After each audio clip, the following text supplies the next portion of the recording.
Športni avtomobili načeloma s sabo potegnejo dolgo vrsto manj prijetnih lastnosti. Neudobje, družinsko neuporabnost, visoko porabo goriva ter nasploh visoke stroške za gume, predčasno obrabljene dele, dražjo registracijo in tako naprej.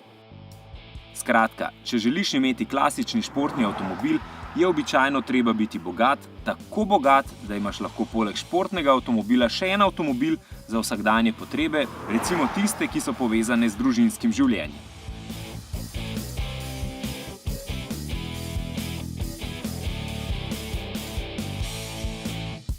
Je pa še ena možnost. Lahko imate v enem avtu vse, če svoje zahteve pri izbiri športnega avta samo malo omilite. Če smo konkretni, v primeru dizelsko gnane športne Octavie to pomeni kvečjemu to, da se sprijaznite z nekaj manjšo odzivnostjo pri pospeševanjih iz ovinkov in pa z malo manjšo konjenico pod motornim pokrovom, ki jo recimo nudijo podobno dragi čistokrvni športniki.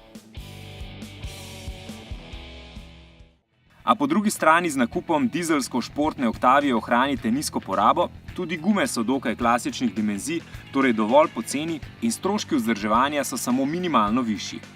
In tako se lahko vozite v enem najprostornejših karavanov, ki jih je moč dobiti na trgu, prednja sedeža pa sta nasploh zelo udobna, primerna tudi za dolge poti.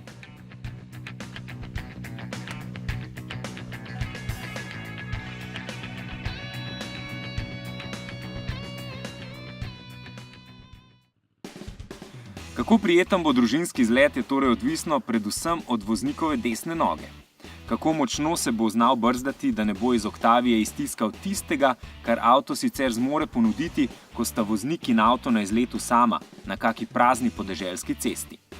Bi svetovali dirkališče, a potem bodo stroški višji in razkorak med Octavio in pravimi športniki bo tam precej bolj občuten.